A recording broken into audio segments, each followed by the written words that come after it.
સ્વાદના શોખીન વાલા મિત્રો માટે આજે હું લઈને આવ્યો છું એક ફરાળી બટેકા વડાની રેસીપી. તો જોઈએ આપણે રેસીપી. તો સર્વપ્રથમ 3 થી 4 ગ્લાસ આપણે પાણી કુકરમાં લઈશું. તેમાં આપણે આશરે 500 ગ્રામ જેટલા બટેકા તેમાં બાફવા મૂકીશું.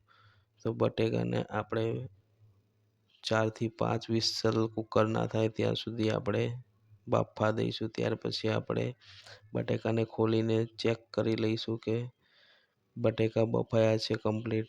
તો આપણે ચેક કરવા માટે આ રીતના આપણે ચાકુ અથવા કોઈ પણ વસ્તુથી મદદથી ચેક કરી શકીએ છીએ કે આપણે બટેકા કમ્પ્લીટ હવે સરસ બફાઈ ગયા છે. તો તેમાં આપણે બધા જ બટેકાની આપણે છાલ ઉતારી લઈશું. ત્યારબાદ આપણે એક બાઉલમાં ચમચીના મદદથી આપણે આ રીતના બધા જ બટેકાને દબાવીને તેને મેશ કરી લઈશું. ત્યારબાદ તેમાં આપણે 7 થી 8 લીલી કટિંગ કરેલી મરચી નાખીશું તીખાશ માટે. ત્યાર પછી તેમાં આપણે સેંધા નમકનો યુઝ કરીએ છીએ, ફરાળી રેસીપી છે એની માટે. તો ત્યારબાદ તેમાં આપણે પછી અડધી ચમચી આદુની પેસ્ટ ઉમેરીશું. આપણે તેમાં લીંબુનો રસ ઉમેરીશું, જે આપણી ફરાળી ટેસ્ટી બટેકા વડાને બહુ ટેસ્ટી બનાવી દેશે. ત્યારબાદ તેમાં આપણે ધાણા ઉમેરીશું. ત્યારબાદ આપણે ચમચીની મદદથી આ રીતના બધો જ મસાલાને એકદમ ટેસ્ટી અને ચટાકેદાર ખાવાની મોજ પડી જાય તેવો આપણે મિક્સ કરી લઈશું. ત્યાર પછી તેમાં આપણે ગરમ તેલ વઘારિયામાં લઈ તેમાં આપણે જીરું નાખીશું. જીરું નાખ્યા બાદ મીઠા લીમડાને આપણે આ રીતના તોડી લીધો છે, પછી તેને ગરમ તેલમાં નાખીએ. ત્યારબાદ આપણો વઘાર કમ્પ્લીટ થયા પછી આપણે તે બટેકાના જે મિશ્રણની અંદર આપણે નાખી દેવાનું છે. ત્યાર પછી સરસ મજાનું એવું મિક્સ કરીને તેને આપણે હાથની મદદથી આ રીતના થોડો બટેકા વડાનો જે લાડવો આપણે તૈયાર કરીએ. તો આ રીતના જોઈ શકો છો તમે, હાથમાં લઈને કમ્પ્લીટ આપણે નાનો લાડવો વાળી લીધો છે.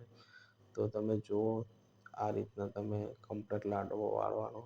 હાથમાં થોડું તેલ લગાવી લેજો. જોઈ લો તમે મિત્રો, જોઈ શકો છો આ રીતના આપણે લાડવા વાળી લીધા છે.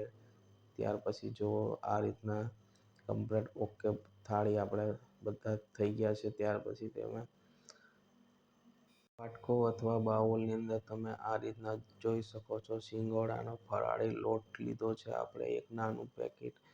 તો તેને આપણે કમ્પ્લીટ બાઉલમાં કાઢી લઈશું. ત્યાર પછી આપણે તેમાં સેંધા નમક નાખવાનું છે, કારણ કે આપણે ફરાળી બટેકા વડા બનાવીએ છીએ.